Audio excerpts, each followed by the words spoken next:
G'day, I'm Stu Wilder. I'm a men's health nurse practitioner here in Western District Health Service at Hamilton, and just come to give you a little bit of an update for Men's Health Week, which is obviously in June, and looking forward to it, especially with the latest COVID awareness that we're running through. Thanks for coming, Stu. So, what are the top 3 things men should do to look after their health? Look, I think especially in these times, this year has been a really important year. I think we've all just gone back to basics in terms of our health, and for men there's no exception. I think for men we just need to basically focus on, at this stage, getting enough sleep, getting some good nutrition, and keeping on top of our health. It's really difficult. We've all gone through the issues of not being able to go to the gym, not being able to go to the pool, but we're still able to get out there and do a bit of a walk, maybe just muck around with the kids, and just get out there and generally do something in the garden. I am looking forward to spring because I suspect a lot of people are going to have some fantastic gardens this year.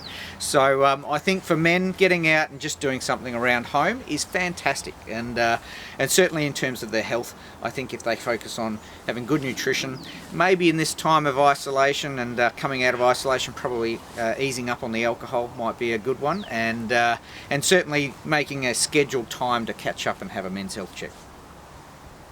So, Stu, what are the male-specific screenings they need to be thinking about, and when?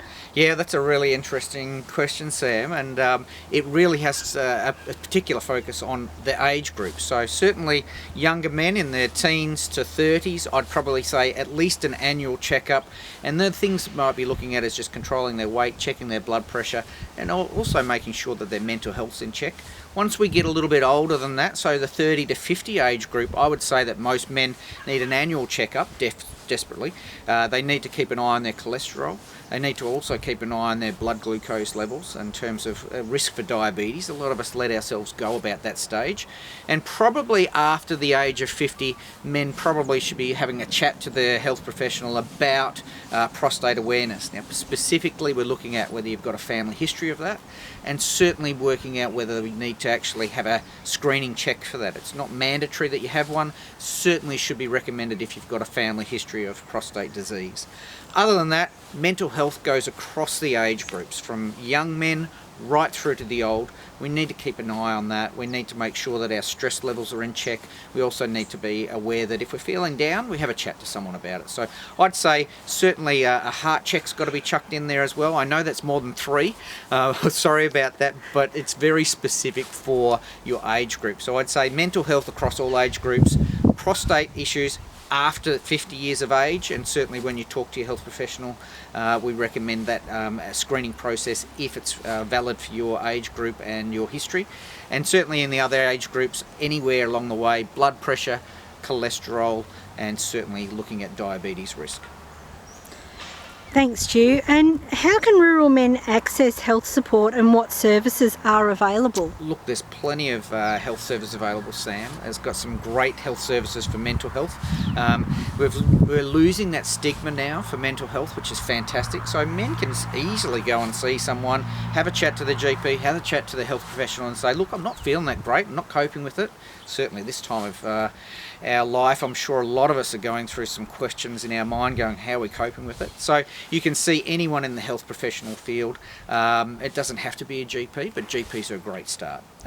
Anyone in the health professional field can help you out with mental health, and certainly you can access lots of health services for men, and we certainly encourage men to be on the front foot and ask for a health check. If they just get a blood pressure and how you're going, I think you need to ask for more. You want to have a screening, and my real bugbear is I like men to actually ask for a copy of the results and take some ownership of their health.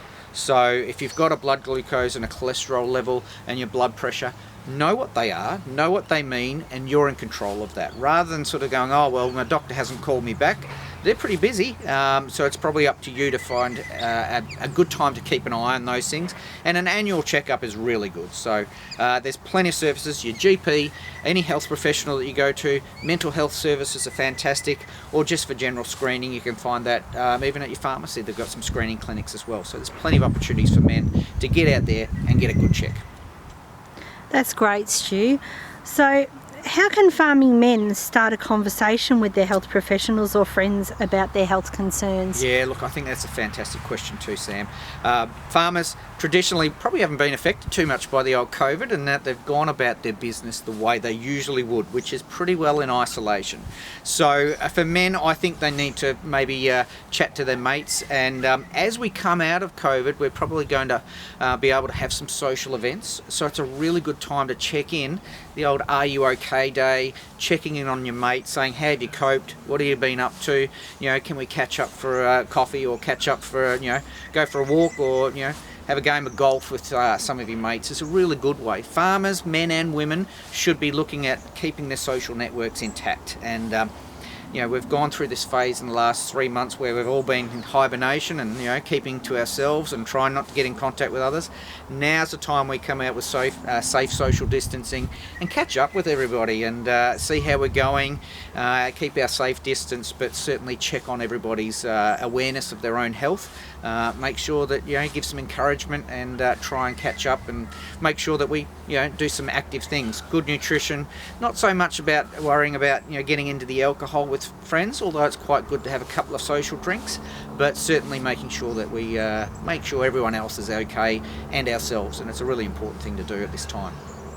Well, thanks very much for your time today, Stu. We really appreciate it. Yeah, pleasure. And I'm sure we'll see Stu out and about for Men's Health Week. Yeah, definitely.